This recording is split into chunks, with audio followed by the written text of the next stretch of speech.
Well, of course, to our newly elected officers of the Lady Local Legislators League, or 4L, of the Philippines Incorporated, and of course, my fellow workers in government. Uh, I don't know why we should be so formal. Magkakilala naman tayong lahat. Ladies, first of all, welcome to Malacañan Palace, and I am very, very happy to be here to preside over this oath-taking ceremony of the newly elected National Executive Board and Regional Presidents of the Lady Local Legislators League of the Philippines, or 4L Philippines. I congratulate all the new officials that will lead our efforts once again to champion and protect the rights and the welfare of women, of children, and of families. Women leaders play an indispensable role in the vital task of nation building. These roles are enshrined not only in the Constitution, but also in the legislation passed by Congress.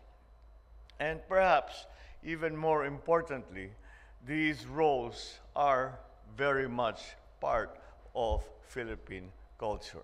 I always explain to my friends from different countries that you might think that the Philippines is a macho society.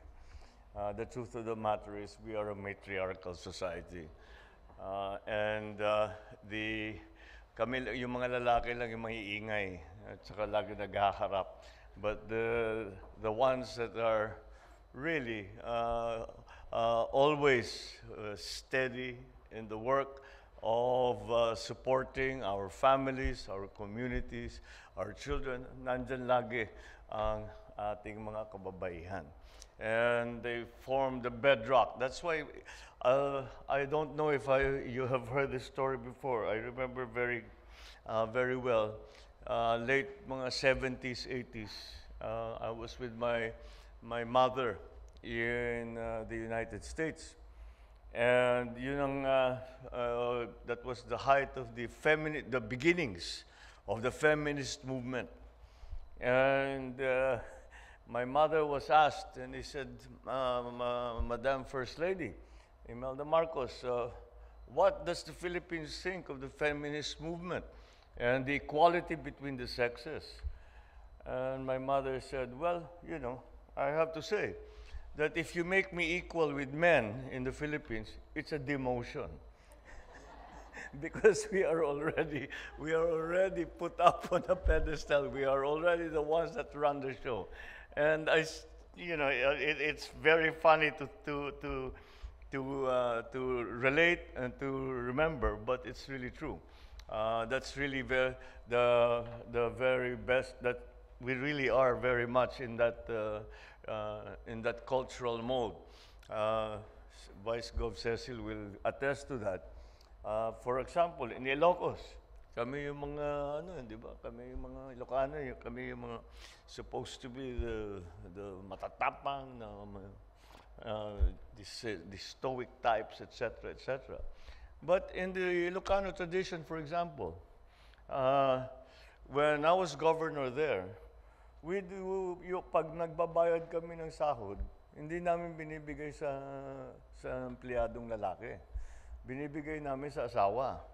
And yung asawa ang magbibigay ng allowance doon sa lalaki. Kaya ganun talaga eh.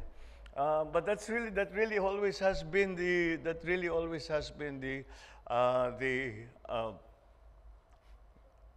tradition and the cultural bent that has been part of the Filipino tradition. And although maybe I would not go as far as to say what my good friend once said. He reminded us of the saying that behind every great man, there is an even greater woman. Sabi niya, well, if that is the logic, the more great women behind the man, the better, di ba? Sabi ko, hindi yan siguro applicable dito sa Pilipinas. But of course, but that really is the very important place that women play in our society, and it is sometimes that is why it was very easy for us when the issues of gender equality, the issues of all of these, now that perhaps in the newer civilizations they are only starting to discover, we immediately scored very, very high in terms of that, simply because that has always been part of Filipino culture. And that is why we count very much. Again, see, Vice Gov says will attest to this. When I was governor also in Ilocos Norte, of course we had the male mayors and the female mayors. And after a while, miniting ko yung mga lalaki. Sabi ko, you guys better pick up your game. Napapahiya tayo dito sa mga babae because they're doing better work. And there's very much a point to that. And that's why it is very, very, when the issues, like I said, of gender equality came up, napakadali para sa Pilipino na maunawaan yun. Dahil we all hold our mothers, our sisters, our grandmothers, our aunts in high regard. In the sense that we basically are formed by the women in our culture. And that applies to government as well. In terms of government and the parts and the roles that you play, that is still very much the case. And we are still the megaphone, the noisy ones. Kami nagpapasikat na nag-iingay. But the steady work is very much done by the women in the background. And that I think is something that I don't know any Filipino who will contradict me in those terms.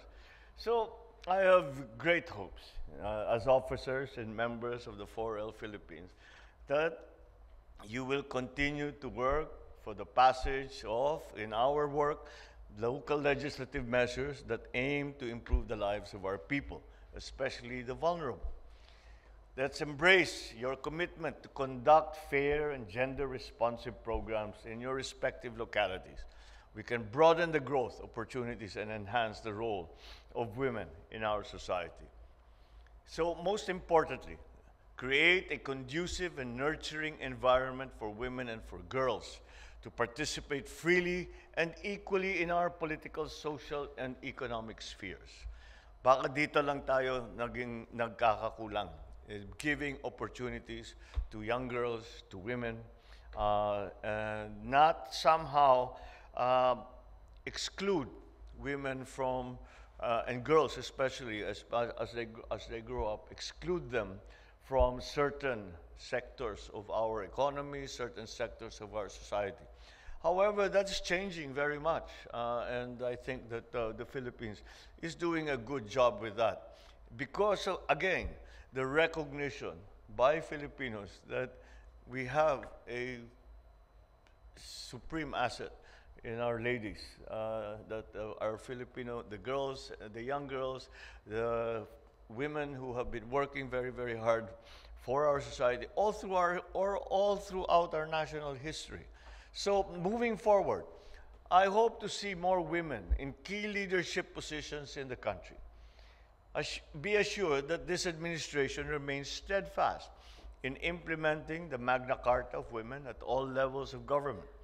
In line with this, I encourage all of you to work with us in closing the country's gender parity to improve our ranking in the Global Gender Gap Index of the World Economic Forum. We have, in fact, already achieved much in this area. In 2023, the Philippines attained a rating of 79.1% in gender parity, which ranked 16th amongst 146 countries globally. Yes, applaud yourself. That has been your achievement. Well, this distinction is something that we, and especially women, should be proud of. There remains great deal to be done to achieve our goal of gender parity. So let us aim to eradicate prejudice and discrimination against women in every facet of our society, so we can build a bagong Pilipinas that empowers women to be the best that they can be. Mabuhay ang 4L Philippines, mabuhay ang lahat ng Pilipinang kababaihan. Maraming salamat po. Magandang hapon po sa inyong lahat.